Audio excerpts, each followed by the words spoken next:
In this lesson, today you will learn about double dimension array or multi-dimensional array. You know that array is a variable which can take multiple values or more than one values in a single variable. Multi-dimensional array is an array of arrays. In this lesson, you will learn that how can you declare a multi-dimensional array, a double dimensional array, and how can you initialize these arrays. How can you initialize a 2D array and others arrays. Now we are going to learn what is multi-dimensional array. Array of array is known as multi-dimensional array. The syntax of multi-dimensional array is as follows.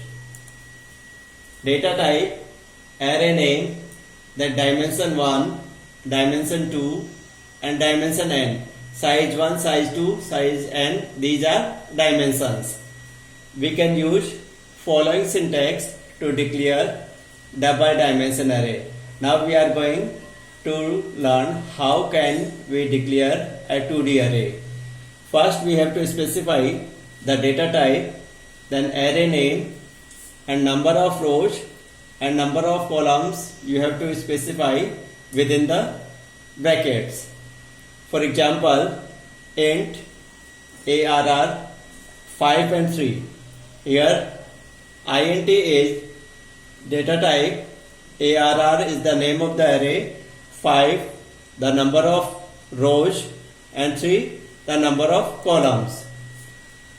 Now you will learn initialization of two-dimensional array. Like one-dimensional array, 2D array can be also initialized in two ways. First, compile time initialization. We can initialize a 2D array in the same way as single dimensional array is declared. Compile time में जब अपन array declare करते हैं उसी time पर अगर value specify कर देते हैं, एरे को वैल्यू दे देते हैं, तो that is known as compile time initialisation. For example int a32, 3 number of rows है and 2 are number of columns. Now we are giving values 10, 20, 30, 40, 50 and 60. 10 and 20 will store in first row, 30, 40 in second row, and in third row 50 and 60 values will store. Now we are understanding these things using a program.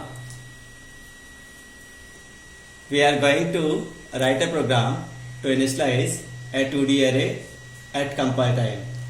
First we have to include header files stdio.h and conio.h.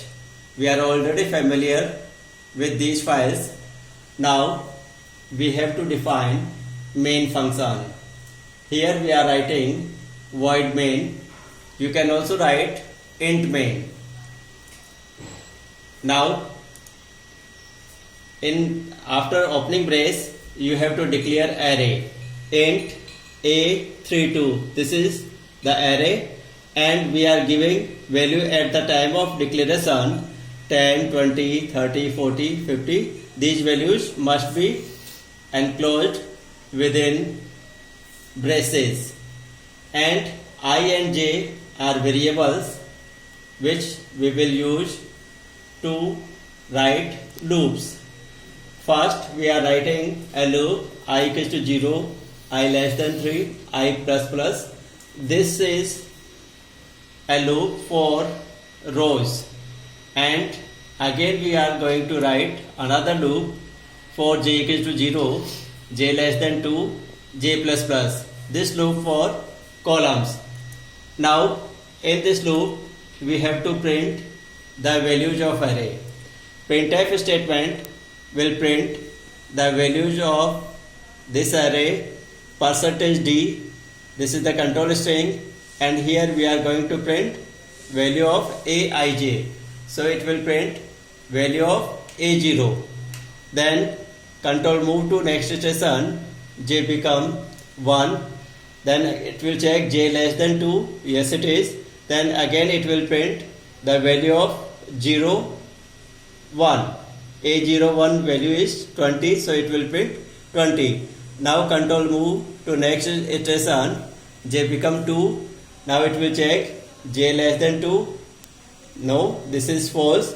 Now control move to out of this brace.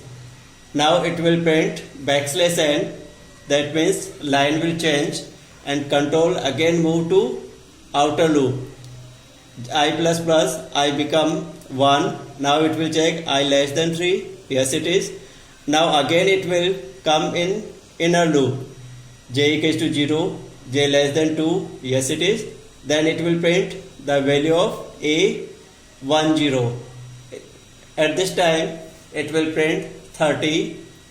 Like this it will execute whole the loop. Now after completing the loop,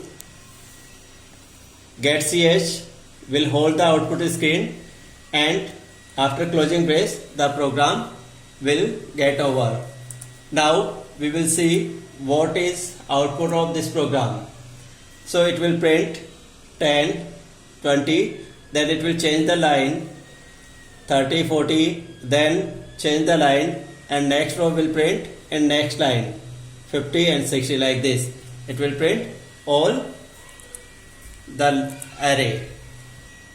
Now we are going to learn another program to initialize a 2D array at runtime. In this program again we have to declare both header files, stdio.h and conio.h. Now we are going to write main function. In main function we are declaring array A32. We are not giving value at this time, and we are also declaring variable I and j. Now we are writing a comment reading values, so it will print this message. Now we are defining loop I equals to 0, I less than 3, I plus plus. This is outer loop, this is for rows, and inner loop will work for columns. Now in inner loop we are printing a message, enter the value. So it will print this message, and the value what will inputted by user will store in the variable aij. Then control again move to next station, like this. It will read whole values. This is runtime initialization because we are giving values at the time of execution of the program. Now after reading values we are going to print the array values. This is the comment printing array values. That means we are going to write code for printing values. Again we have to define two loops, one for row and another for column. Now it will print the value of aij. First time it will print the value of a00. Then control move to next iteration, j become 1. Again it will check condition j less than 2. Yes it is, because j is 1. Now again it will print value of aij. That means it will print value of a01. Now control move to next iteration, j plus plus, j become 2. Now it will check again this condition, this is false. Then control move at this place and print a line backslash n. That means print a blank line, and control move to next iteration. Now I become 1, so condition again true. Now it will come in inner loop, j become 0, j less than 2, yes it is. It will print a of ij, that means a of 10's value. Like this it will print all the values. Now we are going to see the output of this program. The output of this program, first enter the value. Suppose you enter 11, then next 22, next 33, next 44, next 55, then 66. Now it will print these values like this: 11, 20. Then in next line it will print 30, 33 and 44, and in next line 55 and 66. This is output of this program. Thank you.